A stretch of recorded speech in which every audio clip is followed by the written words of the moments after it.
a rock star, I need more skill with a mic stand, clearly. Good evening, welcome to the New York Society Library. I'm Sarah Holliday, Library Events Coordinator.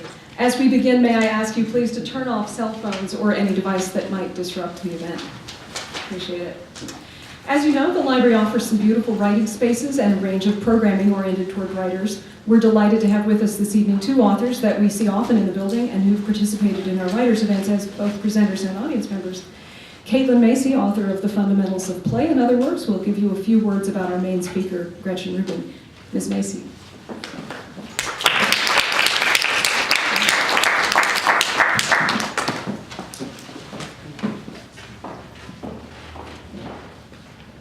Hello, is that all right? Okay. Thanks, Sarah. When I moved to the city about 20 years ago, I was overwhelmed by the choices I suddenly had, by the new optionality of my life post-university. They say you have a lot of freedom in college. Well, try showing up in a world where you suddenly have no more homework. Should I stay in or go out? I used to wonder. Should I take the subway or the bus? Should I live on the Upper East Side or the Lower East Side? Thank goodness back then no one had heard of Brooklyn. Meanwhile, every time I passed a deli, my steps would falter and I'd hesitate, unable to move on until I answered that ultimate existential question, should I buy a black and white cookie? At around the same time, I discovered yoga. I'd enjoyed the workout part of the class, but at the end, when we had to lie in shavasana, corpse pose as it's called, I'd wait for the golden light the teacher would mention to bloom inside of me, or descend from on high, or surround me in whatever way it was supposed to surround me. In any case, I'd become increasingly twitchy and irritated at my inability to be in the moment because of the long laundry list of things I felt the moment was preventing me from getting done. First and foremost of those usually being the laundry itself. I guess that's where I honed my notion that happiness was something that would strike one out of the blue. At least it would strike one if one were lucky. And that, along the lines of, if you have to ask, you'll never know, to try to be happy implied one never would be. Now, I'd never buy a book on weight loss if I couldn't immediately flip to that middle section where they lay out the actual diet. But so much of self-help, or call it happiness literature, can seem vague, lots of abstract self-improvement, where they never, probably in a bid to reach a wider audience, I'm guessing, really give you the goods. What Gretchen Rubin had both the insight to realize and the audacity to own and to share is that happiness is a most idiosyncratic goal. It's founded not on vague hopes, or in my case of awaiting while twitching and frowning that elusive golden light, but on specifics, even, if I can say it, neuroses. To take an example from Gretchen's first book, The Happiness Project, if we're the kind of person who feels happier making our bed in the morning, the answer is not to spend a lot of energy trying to get into a Zen state wherein we no longer care about having an unmade bed. The elegant answer simply is to make it. For years, sweating the small stuff was shorthand for the uptight, neurotic behavior that we were all supposed to be vaguely ashamed of. It turns out it's okay to give in to those impulses after all. It's okay to make your bed every morning, as long as it makes you happy. I can't tell you what a relief it was to be told this. My husband was thrilled too. Gretchen has now turned to a topic that can only resonate more loudly for New Yorkers than, I would venture to say, any other group in her readership, however vast it is: happiness in the home. Who hasn't experienced the joy of cleaning out one's closet or organizing one's files? In New York, I believe that we experience that joy exponentially given our space limitations. We have all chosen to live in this crowded, dirty, exhausting, expensive city where no matter what the size of our living space, we know we could triple it if we went elsewhere. So apparently, happiness must not be solely about square footage. I'm going to turn things over now to the author of Happier at Home, who I know will enlighten us further, Gretchen Rubin.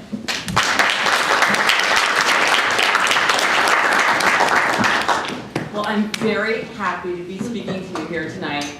And it is so appropriate that I'm here at Society Library talking about happiness, because few things in my life make me as happy as the New York Society Library. I have written enormous chunks of all my books here. I check out books all the time. My family check out books all the time.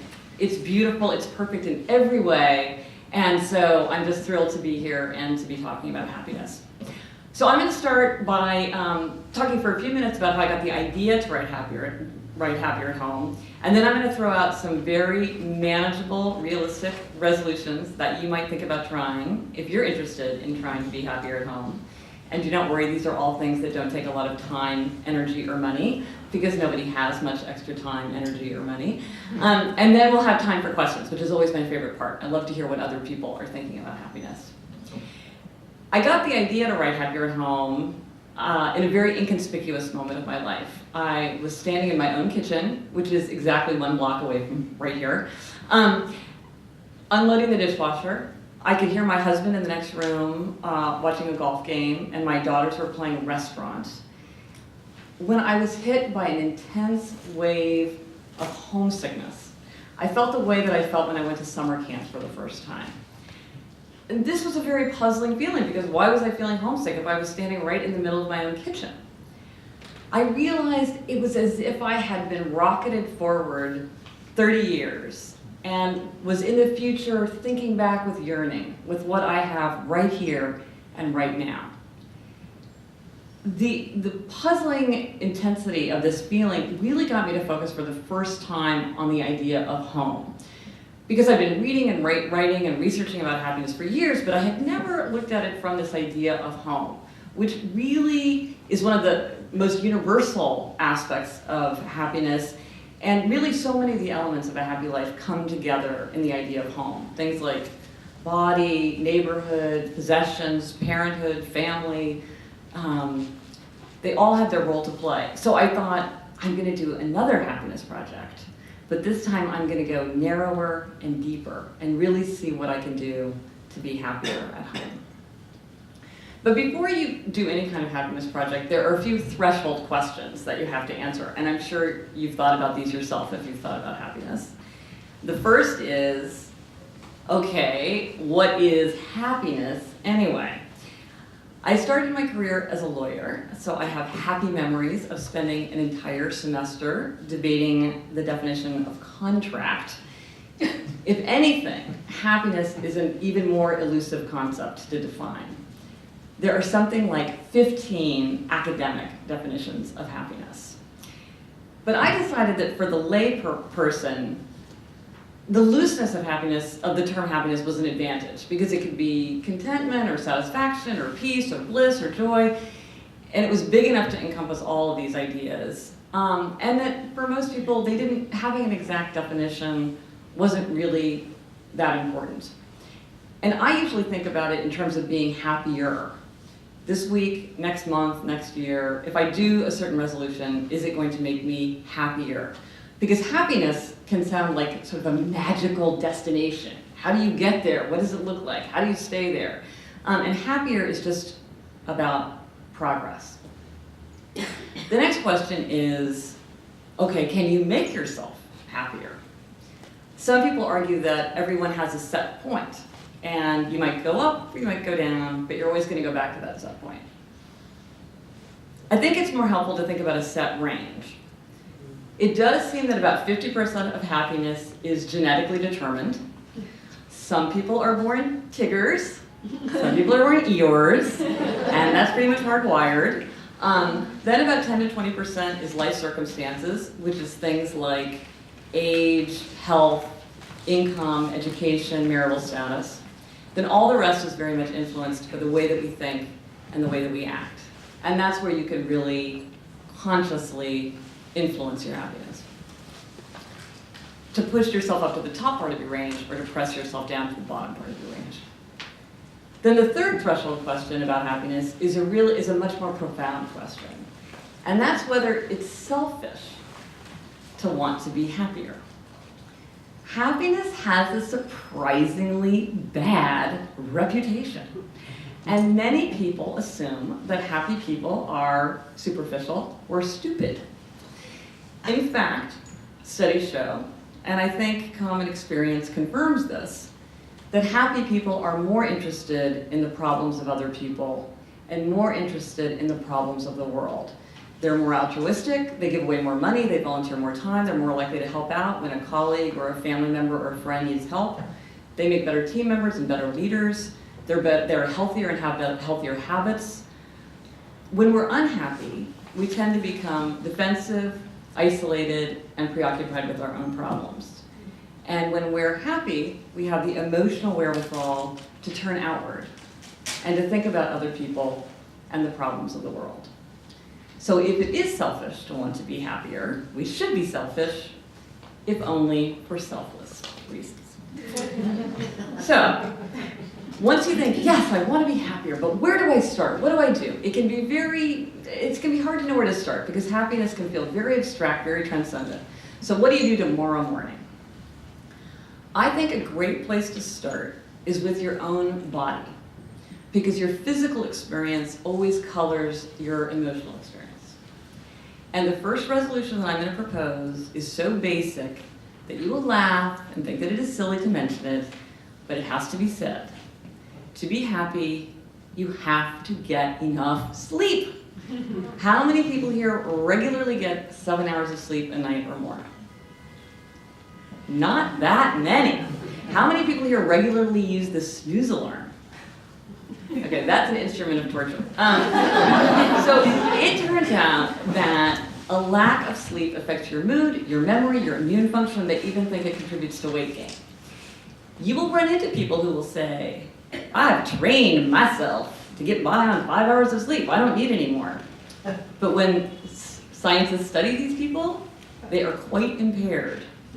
A lack of sleep really will show up in your energy level and your mood. It's very important to just turn out the light.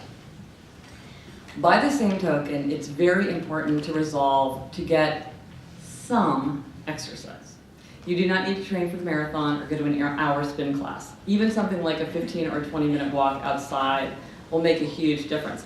Now this is where we're lucky as New Yorkers, because it's really impossible for New Yorkers to be truly sedentary the way people in other parts of the country seem to be. I was just reading an article saying that for some people are so out of shape that something like cooking dinner is a workout for them. And you just have to walk 15 or 20 minutes as a New Yorker. So pat yourself on the back, realize that you're getting this very important health boost, and go out of your way to try to get a little bit more exercise. Also, if you're a person who has trouble sleeping, exercise helps you fall asleep faster and sleep more deeply.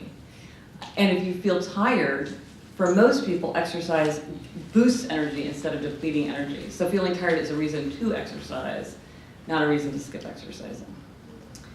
But here is a secret tip. Let's say it's 3 o'clock in the afternoon and you're dragging, and you don't have time to take a nap, and you can't go for a walk outside, and you just need a fix of energy and good cheer. What can you do right now? Just jump up and down a few times. Do jumping jacks by your desk, run down the stairs, jump over a puddle. There is something about getting both feet off the ground.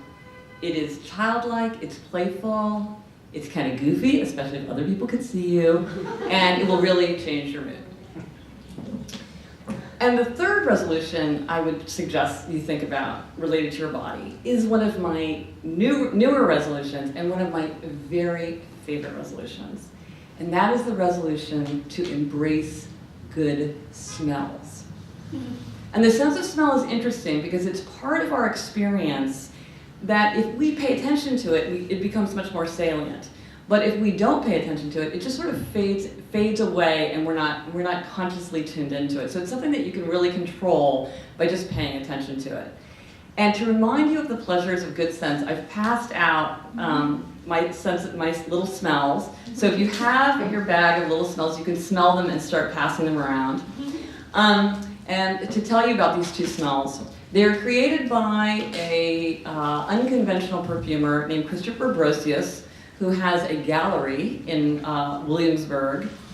And he does a lot of perfumes that aren't perfumes like you would wear, or they're not really room scents. They're just really interesting smells. And the 2 smells you have there, one is called At the Beach, 1966. And it is the smell of being at the beach. And you will smell ocean and sand and sunscreen and maybe like a little bit of hot dog. It's the smell of being at the beach. And the other smell is one of my favorite smells. It's called to see a flower. And it's the smell of a flower in a garden. Yes. You smell a flower, but also earth and heat and water.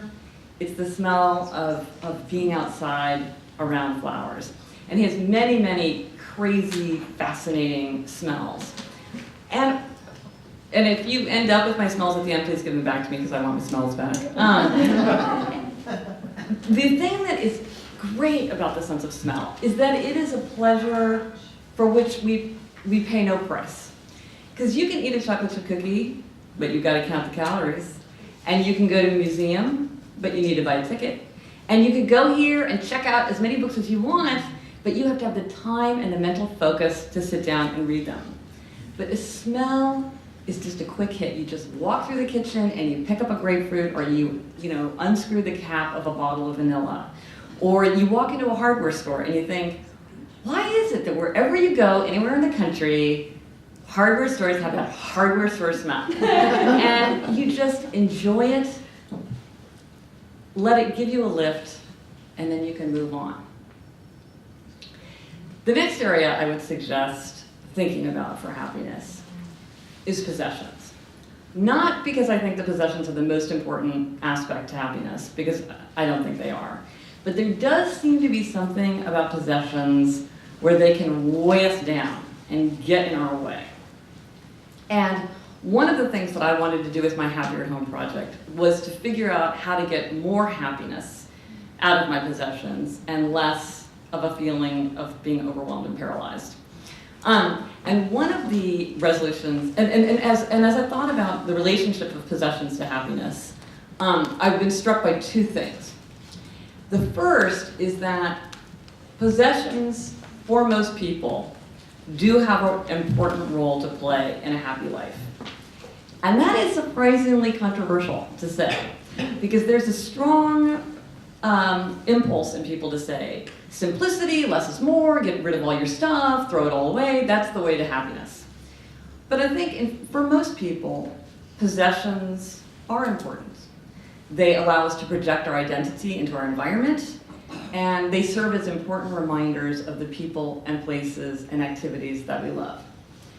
And one of the resolutions that I followed to try to engage more deeply with my possessions was the resolution to cultivate shrines. And by a shrine, I mean a place of super engagement. For me, I have 12 personal commandments, and my most important personal commandment is to be Gretchen. And you should substitute your own name for that. But one of the things that's true about Gretchen is I have this crazy passion for children's literature and young adult literature. I mean, I read it as a child, and I read it now as an adult all the time. And as Kaishla knows, I'm in 3 children's literature reading groups. But I realized that in my apartment, like, some of the books were here, some of the books were there, some were in some daughter's room, some were just like sitting in a pile in a corner somewhere because I didn't know what else to do with them. Wow, I can smell to see a flower right now. Yummy. So I went, cleared off a big bookshelf, gathered all my children's literature from all over the house, alphabetized it, included in it with it some mementos of children's literature, including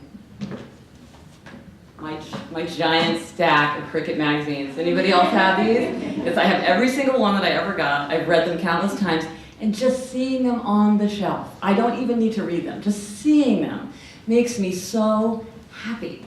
And the thing about my shrine is that it's not that I own anything that I didn't own before, but that by mindfully arranging it into this shrine, I make it so much more exciting. And I realize a lot of people have shrines sort of unconsciously. So I've seen shrines to tools, shrines to music, shrines to wine, shrines to Vermont. Anytime you have that area in your home that can bring you into that frame of mind, it's so exciting. And the other thing that has really struck me about the relationship of possessions to happiness is the degree to which, for most people, outer order contributes to inner calm. More really than it should. Because let's face it, in the context of a happy life, something like a messy coat closet or an overflowing inbox is trivial. And clearly it is trivial. And yet, over and over, people tell me, and I certainly feel this way myself, that there is something about getting control over the stuff of your life that makes you feel more in control of your life generally. And if that's an illusion, it's a helpful illusion. And as Caitlin mentioned, one of the most often mentioned resolutions that people will say to me, when I say, what resolutions have you tried? What's worked for you? The number one resolution that people say is the resolution to make your bed. How many people here regularly make their bed? How many people here make their bed in a hotel room on the morning they check out? All right, we will talk. Yes, that is the way. There's just something about getting control that makes you feel better. And so I was going through my apartment looking for, trying to clear clutter. And my test is, do we need it? Do we use it? Do we love it? And if we don't, let's get rid of it. I identified a curious category of possessions that I had not quite noticed before. And I thought this was my private pathology, but I've talked to a lot of people. It turns out it's more widespread than I thought. I would describe this as things related to stalled projects. And so this is the resolution to abandon a project. So I found that there were these things where either I or my husband or my daughters had started some kind of project, and either it turned out not to be very fun, or it was too hard, or it required too many moving parts that we couldn't be bothered to gather together. And so it wasn't moving towards culmination. It had just sort of stalled out in some place. And in particular, we had a lot of origami sets. I looked around the apartment, we had like 9 sets of origami, some of which we got as gifts, but I'm sure I bought some of these. Because I had this fantasy of how lovely it would be for my daughters and me to sit around the table and make paper cranes or whatever, and how lovely. But actually, origami makes me crazy. It's way too frustrating and hard, and my daughters don't like it either. So we had all this origami, so I went around, gathered them up, and took them to my daughter's school. They were thrilled to have all the beautiful paper. And I've talked to people who have had, learning to cook Chinese food, knitting a sweater, learning to make beer in your bathtub. If you abandon a project, you let yourself get this stuff off your shelves and off your conscience. But possessions, body, what is the key to happiness? If you're really going to push. Now, I think there's different answers to that question, depending on what framework you use to talk about happiness. But ancient philosophers and contemporary scientists would agree that one answer, and maybe the best answer, is strong relationships with other people. To be happy, we have to have enduring, intimate relationships. We need to be able to confide. We need to feel like we belong. We need to be able to get support, and just as important for happiness, we need to be able to give support. So anytime we're thinking about how to spend our precious time, energy, or money, something that deepens relationships or expands relationships is something that's likely to make us happier. So in the context of a happier home, of course, I was thinking about my relationships centered on my home. And for me, that meant my husband and children, though everybody's different, so this would be, different people would have different relationships that they were thinking about in relationship to their home. And Tolstoy memorably said that happy families are all alike. Now, that is debatable, but thought-provoking. And I thought, well, what do I think that happy families do? How are they alike? It struck me that one thing that they tend to do was to have fun traditions and delightful rituals that they follow. So I wanted to do that, but I also wanted to be realistic, because the fact is I don't like shopping, I don't have any free time, I hate running errands, and my knees are already buckling under the combined weight of the Halloween, Thanksgiving, Christmas season, and my daughter's birthday party planning. So, if I was going to do anything more, it had to be extremely manageable. So I hit on a resolution by stealing the idea from a friend to celebrate holiday breakfasts.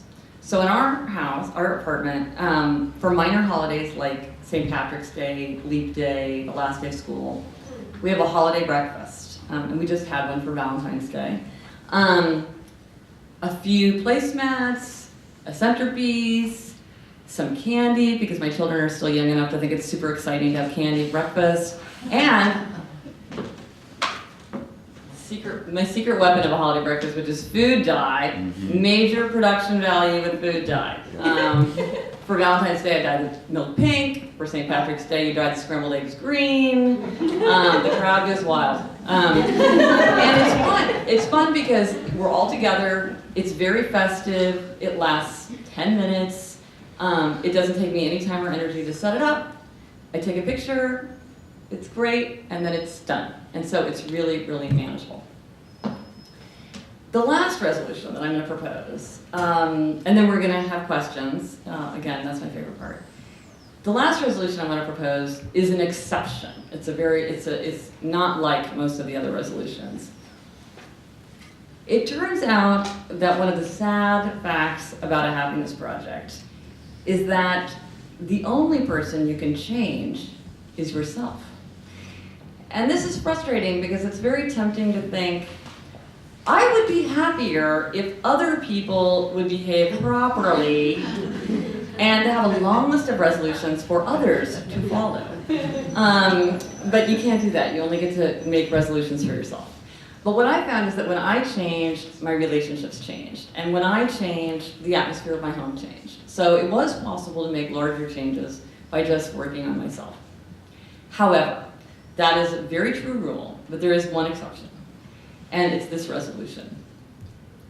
I had noticed that my family had gotten into a very bad habit, which was that every time someone came or left the apartment, everyone just sort of grunted out a hello and didn't really look up from their book or their iPad or their homework or their newspaper or whatever. And I really did not like this. It did not have the attentive, tender level of engagement that I wanted. And so I sat everybody down at breakfast one day, and not a holiday breakfast, regular breakfast, and said, I don't like this. I feel like we're not paying enough attention to each other as we come and go. What do you think if we just tried to make a family agreement that we would all give warm greetings and farewells to make everybody feel like they're getting attention when they come and go? And somewhat to my surprise, everybody knew exactly what I was talking about and agreed to give warm greetings and farewells. And really, without any nagging or prompting, everyone has started doing this. It's something it's a very easy habit to pick up. And we call it warm greetings and farewells, even though that's sort of a prim way of saying it. I mean, my younger daughter, I forget things, in a second. So I raced off the elevator through the apartment to write something down before I forgot it. And she comes stomping over to me and says, "You didn't even give me a warm greeting." But what I found, and even my 14-year-old will sort of hang out by the elevator waiting for everybody to make a big fuss over her before she leaves. I'm late, but she stands there and waits. And so it's one of these things where it doesn't take any time, energy, or money, and yet it can make this really profound change in the atmosphere of home. So the last thing I would say, before we have questions, is now having done 2 happiness projects myself, I really do think that just about anyone can benefit from doing some kind of thing like this. Because to take the time to think about your own nature, your own values, and your own interests, and to figure out how to bring those values into your everyday life is something that can make you happier. So thank you.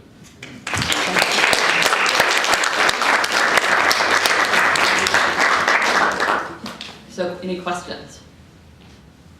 Yes? So you mentioned you have a 14-year-old, so you're starting to get into that murky area of teenage. Yes. So are you working on a new book? I am working on a new book, but it's not about that per se. And every book that I write, I think this is the most fascinating subject in the whole world. The rest of my life is going to be downhill because never again will I ever have a subject as interesting as the subject that I'm working on now. And I truly have thought that with every single book. And I have to say, this book is the most fascinating book of all time. And I can't believe, I just am obsessed with it. And this is a book about habits. Because what I realize is that habits are really the precursor to a happy life. And they are like the invisible architecture of happiness. And that if you have habits that incline you to happiness, you are going to be in a much better shape than if you have habits that are going to drag you down. So it's all about how do you think about shaping your habits. But it's interesting with a teenager because you realize I'm very aware of what are the habits that I could help instill in her that would be helpful to her and to us as well. Making your bed. Now I have to confess, I make their beds because I have to have the beds made and it's easier to do it myself. But I'm going to work on that, and they're going to make their own beds. So I'm only indirectly thinking about teenagers. Well, because I'm doing this, I'm going to use you guys as a test audience real quick. I'm going to describe 4 categories of people, and and then I'll go through it again and raise your hand if you fit into these categories. And this is important for habits and happiness. And this relates to how you respond to the idea of rules, an external rule or an internal rule. So an external rule is like the speed limit and a work deadline, and an internal rule is something like a New Year's resolution or a project that you're working on for yourself. So the first category of person is an upholder. An upholder readily accepts outer rules and inner rules. I am an upholder, 100%. Questioners question all rules, but they will follow a rule if they think it makes sense. But of course, rules that they generate for themselves have special validity. Rebels resist all rules. Tell them to do something, and they will do the opposite, even to themselves. They cannot give themselves rules very easily at all. And obligers accept outer rules, but have trouble with inner rules. So like a friend of mine who's an obliger said, well, when I was on the track team, I never missed a practice, but I can't go running on my own. Okay, so I'm going to go through the categories. Raise your hand if you identify with one of these categories. Upholder, outer rules and inner rules. Oh, a lot of upholders, good. Okay, yeah, team upholder. There's pros and cons to all of them. Everybody's, like people, whenever I mention it, they try to defend like why what they are is best, but all have pros and cons. Okay, questioner. Yes, okay, and questioners come with rebel flavoring or upholder flavoring. Rebels. All right, a couple, there we go. And obligers. It's interesting, obligers, it took me a long time to understand that category, and it's one of the biggest categories.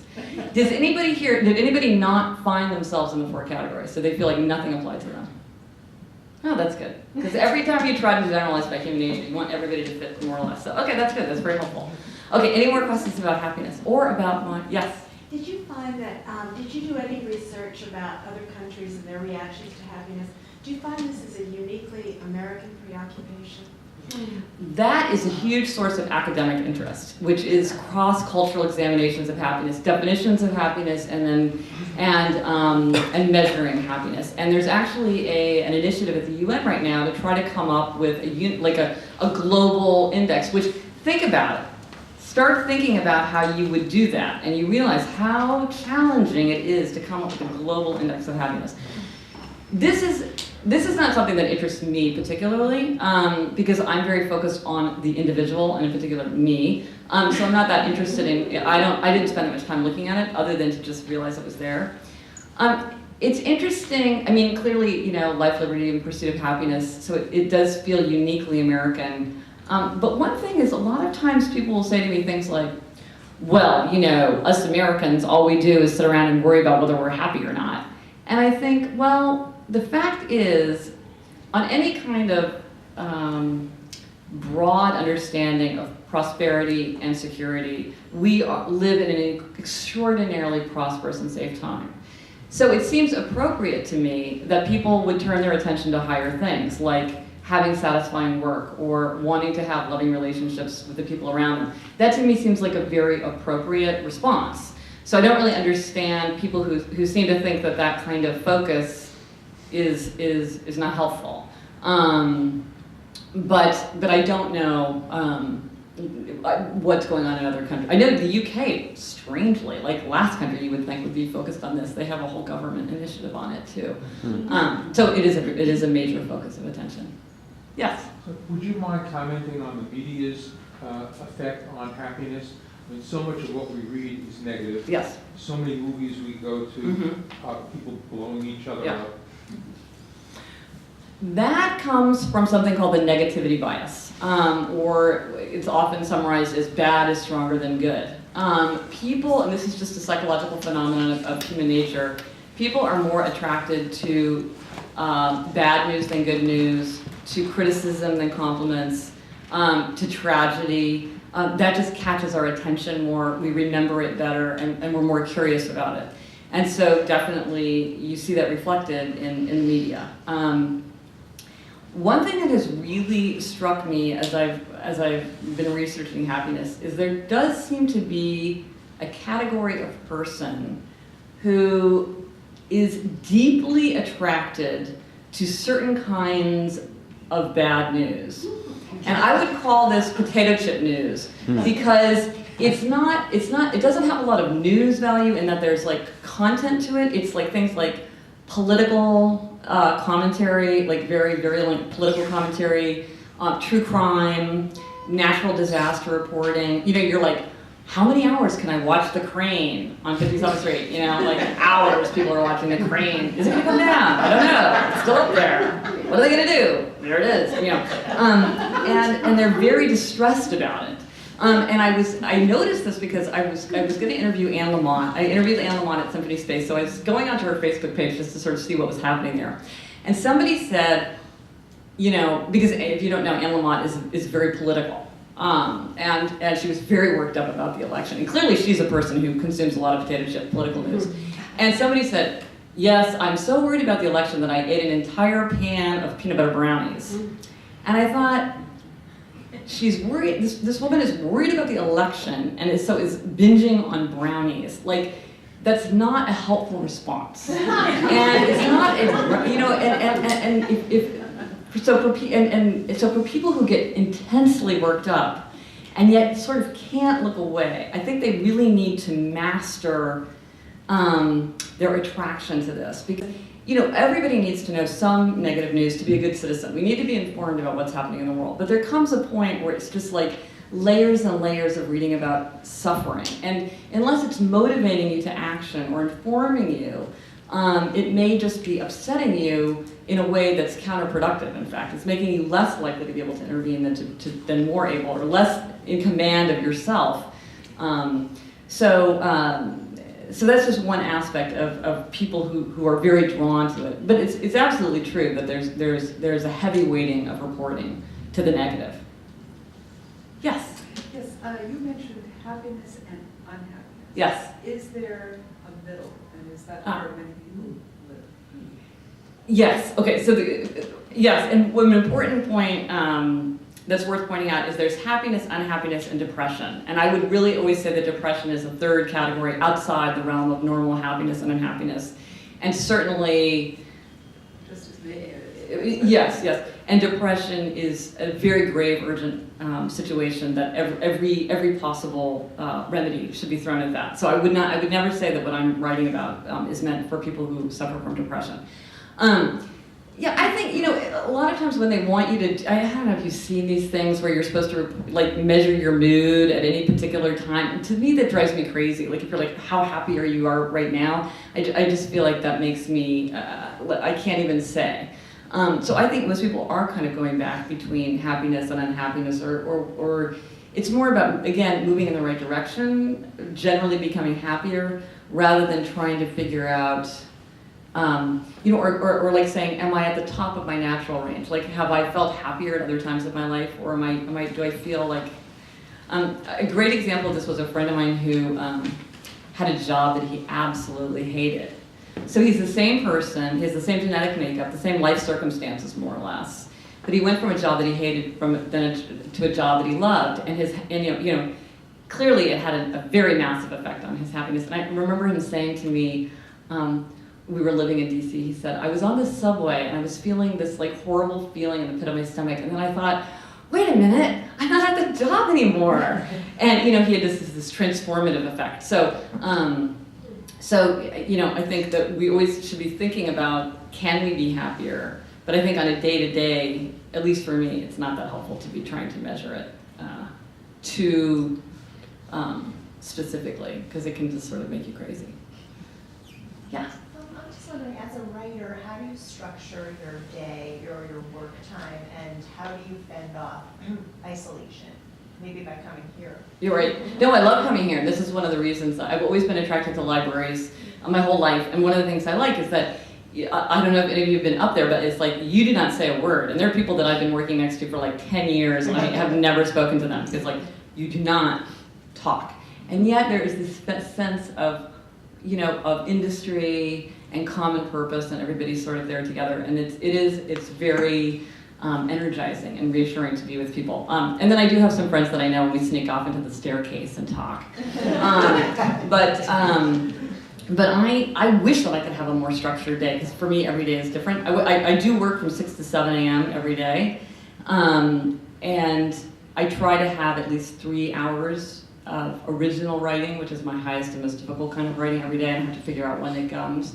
Then I also have to write for my blog, and that's like a lesser kind of writing. Then there's note-taking, which is a lesser form of writing. So every day I'm kind of trying to figure out if I can get all those things in. It has a lot of, and like thinking about habits, it has a lot. I've been thinking about what are my habits and could they be better, what's working, what's not working. Yes? How do you decide the pros and cons of doing something that's going to make you happy when you know that it also is going to cause you stress? Yes. Like inviting 20 people for dinner. Yes. Which you know you're going to love. Yes. You're going to suffer the week before if you don't enjoy all the aspects of planning. Then you're Yes. going to stay up late, your whole family's going to stay up late, Yes. and you're going to be exhausted the next day. This is one of the constant tensions within happiness, which is like, how do you measure the present and the future? Because some people are like, oh, just think about the present, but that doesn't work. You can't do that. But then if you think too much about the future, then that never leads to happiness either. So I think this is a constant tension. Sometimes it is helpful to think like in 6 months or in 5 years, what will I wish I did? That sometimes makes it clearer. And then sometimes, one of the things that I can do as a non-scientist is I can say things like, happiness doesn't always make you feel happy, which a scientist could not say, but I can say. And sometimes we do things, one of the things that makes us happy is to live a life that reflects our values. And sometimes living a life that reflects our values actually makes us feel unhappy. And I always think of an example that somebody gave me where he said he had a horrible, mean father, and who was in the hospital dying, and he was an adult, and he had 2 adult brothers, and they had a difficult enough relationship with their father that 2 of the sons refused to visit the father. Only the one son would go to the hospital. And he said, the thing is, it doesn't make me happy, it makes me miserable. I have a terrible relationship with him, he's a big jerk, it's really depressing to go to the hospital. Should I just do what makes me happy and not go? And yet I feel like I should go. And to me, I would say, well, to live a life that reflects your values, sometimes you do things that don't make you feel happy. And to your sense of what your obligation as a son to your father is, even though this is a very difficult situation, this is what you feel like you should do. And so living a life that reflects your values is something that makes you happy. So with something like a dinner party, you're like, there's a lot of parts about it that aren't going to make me happy, and there's probably many points where I'll wish that I hadn't done it, but in the end, this is the kind of life that I want, and this is what I want to expect for myself. So, another way to think about this is this tension that to be happy, you have to accept yourself and expect more from yourself. And where does that line fall is something that you have to be thinking about every day. So do you accept yourself and say, I'm the kind of person who doesn't like to have dinner parties? Or do you expect more from yourself and say, I'm the kind of person who can have dinner parties? Or you do what I do, which is order Chinese food and let everybody eat off of paper plates. And so I'm like, is this or nothing, guys? And they're like, okay. So lower the bar. That's lower the bar, which is make it easy enough to do it. But it is a tension within happiness for sure. Yeah. I'm curious, what's your new book on habits? Have Yeah. you read is it Charles D. Yes, Dig? he's a friend of mine, yeah. That's like one of my favorite books of last year. Oh, great. And I'm wondering what angle are you going to take? Not that he covered it all, but... Well, you know what? He didn't cover it at all. He talked about the power of habits. And you would come away from his book thinking, wow, habits are powerful. Target knows my habits. Saddleback Creek is using my habits. Habits affected the civil rights movement. But how does that help you finish your PhD thesis? How does that help you exercise? How does that help you go to bed on time? How does that help you have leisure? To me, it was like an argument for why they were important, but not, and actually there's very little, there's bits and pieces everywhere, but there's very little that just sort of says to you, how do you think about yourself and your own nature and what you're trying to accomplish, and how you might set up habits in a different way in order to increase the likelihood that you can stick to it. For something like exercise, which is definitely probably one of the top 3 habits that people want to acquire, there's a lot of different ways that you can think about instilling that habit in yourself. So how would you sort of go through all your options so that you have the highest chance of one sticking? So I loved his book. He's a terrific guy, and he did an amazing job as a reporter explaining why they're so significant. Yeah, there's very little how-to. There was more... And I feel like that's what everybody wants to know. Yeah, there was no middle part where you're at the top and you go, okay. He talked about not eating a chocolate chip cookie at 3 o'clock. And he analyzed sort of the part of that. But yeah, he was really much more interested in talking about how habits, like how Target can target your habits and how it can understand what's happening in your life by looking at your habits. So it's fascinating about how a lot of it was about how institutions use habits, Starbucks, how they think about habits, but it is not on the individual. It wasn't really looking at it from an individual standpoint. Yeah. So, but he knows. I told him that I was writing this book because like for me, I wrote a book about Churchill, and now still to this day, if somebody else writes a book about Churchill, I feel very annoyed because I'm like, you know, we're done. Oh yeah, we're done with this. Like, okay, good, it's my turf, you know, which clearly is irrational. So I was saying to Charles, like, I don't know if you're as crazy as I am, but I have to let you know I'm writing a book about habits, but it's going to be very different. And he was like, that's cool. So anyway, so yeah, and his book is terrific. I highly recommend it. It's called The Power of Habits, and it is about the power of habits. Yeah. What would you say about people who seem like they were happier in the past? Like I have friends, or like even my mom, who says she's always like, "Oh, the past was I was so much happier then." Ooh. I know it's tough. Because you wrote a lot about like. Do you think that's true? Do you think that's true? That she was happy? No, not necessarily. Yeah. No. Well, that's a very. I mean. What's the helpful thing to do is to say, well, why was I happier in the past? You know, what was it about the past? Was it that I was in a place where I had tons of friends? Or was it that I had a big, beautiful garden that I was working in? Or was my health better? Or, you know, and then to think, well, if something, is there something that I can bring into the present? One of the saddest facts, I think, from the research on happiness is that one of the best indicators of whether someone is going to be happy in the present is whether they've been happy in the past. Which is kind of like telling somebody that the way to be thin is never to gain weight. But it has a lot of implications, because if you're with somebody, if you meet somebody like you're interviewing for a job with a boss who seems very unhappy, it is not likely, if you look at the, you know, what usually happens, that person will change. Because usually people who are happy in the past are happy in the present, and people who are unhappy in the past tend to be unhappy in the present. Now, of course, that can change, and there's like my friend who got the new job and it had a dramatic impact. But it's certainly something worth thinking about. So one of it is like, well, is it true? And then another thing is, well, then what could you bring forward? Because, I mean, one thing that's very helpful is to think, what is actually happening now that might be creating unhappiness? And just by identifying it, sometimes you see an easy way to fix it. And somebody just posted on my blog how she'd moved to this community and she'd lived there for 2 years and she didn't really know anybody, and then she got a dog. And so she went out and walked her dog 3 times a day, so she lost 20 pounds, she met all her neighbors, people were inviting her over, they had like a little puppy play group, it was just this one tiny little change had led to a quite dramatic difference. And so, anyway, but it's hard, And some people are just naturally yours too, and that's tough. Yeah. Of all the definitions that you've read of happiness, what is your favorite? Oh my gosh, they're all like...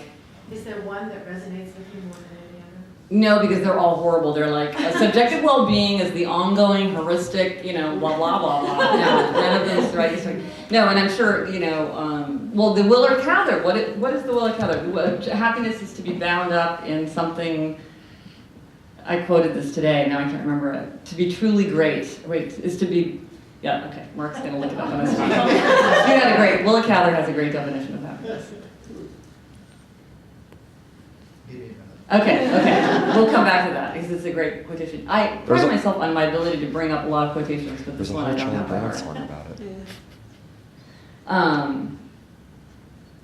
Yeah.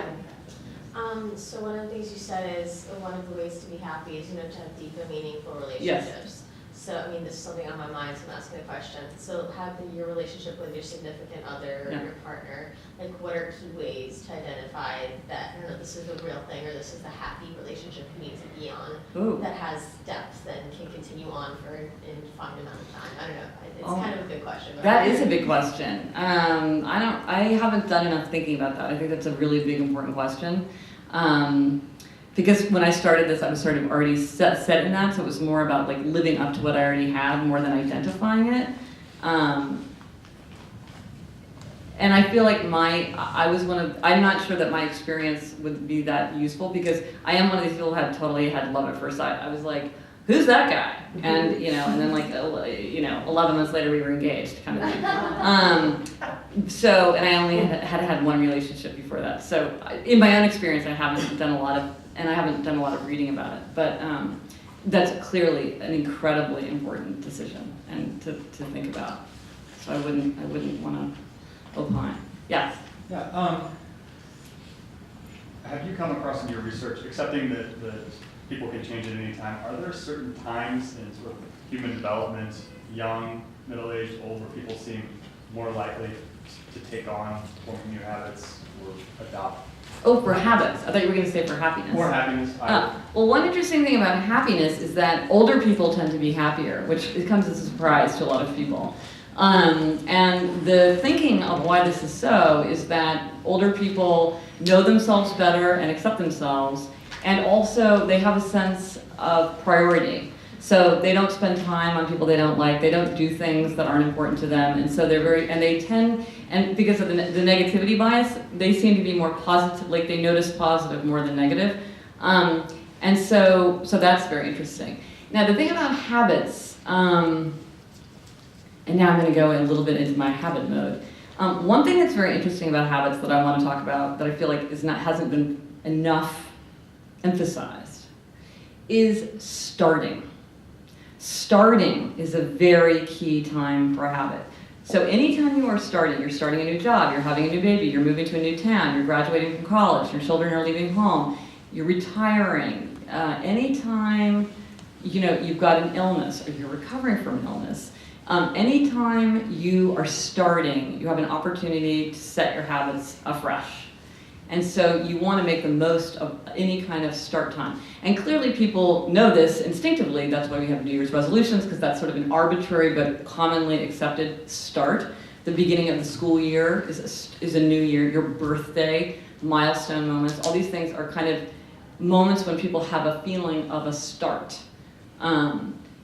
And that's just really something that you can take advantage of. One place where it's often mentioned is that when people move is often a very good time for them to quit smoking because they have a whole new set. Okay, here's a good one. That is happiness, to be dissolved into something complete and great. That's Willa Cather, who Mark tells me, check out books from Society Library. How cool is that? So everything that rises must converge. Everything comes together at Society Library. Okay, don't let me forget to give this to you. Maybe one more question. One more question. Yes? Well, how has your success and notoriety affected your It's made me happy. I mean, the thing is, for any writer, you want to feel like you strike a chord with readers. And so it's tremendously exciting and gratifying to me that my books have found an audience. Because I have written books that, we shall just say, did not find their audience. And I love writing them, and I wouldn't trade that. Because it was so much fun to write them myself. But it's nice when you feel like a lot of people are reading it. And then of course I have this other whole blog writing existence, which for a writer it's like a whole new identity for me, because I've been writing books for years and have written several books, but this is a whole new thing, and it's a whole new set of skills and it's a whole new vibe, it's a whole new group of people. It's fun to be part of it. And so, and it's fun, to write something and hear people respond to, like when I wrote about the 4 types of people, like people started responding to me, and so instantly I could feel that my understanding of the subject was getting deeper, because I was hearing from all these people, a far greater range of people than I could ever come into contact in my everyday life. And so to be able to engage with an audience like that is gratifying and also very helpful from a research standpoint, because I can throw out an idea. For instance, one thing that I write about is my personal commandment to spend out, which I thought I was the only person who had this. Truly, I thought I was deeply idiosyncratic. Turns out many, many people have this. So spend out is, people have trouble spending out, or people have kind of hoarding natures. So like they don't want to put things to use or use things up. So they'll do things like not use perfume, they'll save it. They'll save stationery. Like I would buy new white t-shirts but then not wear them because I wanted to keep them nice, and so I would keep wearing my old nasty t-shirts. Or the most poignant example someone told me was, she said, when my mother died, we went to clean out her house. And I found a set of fancy china that I had never seen in my whole life. Never did a day come that was special enough for my mother to use her good china. And now I use the china every day. So, and if you are this kind of person, it's like, use the stationery, use the perfume, use the bath salts, use the umbrella with the silver handle, don't save it. And I have this idea, even intellectually. Like today, I wrote something and I had to say to myself, I felt like I should save it. I'm like, I'm saving this for my next book. I'm like, no, spend out, use it up, put it out there. There always will be more. But this is something where, because I can engage, I can learn so much more, and then hopefully that just makes the books all the better. So thank you so much. This is so much fun.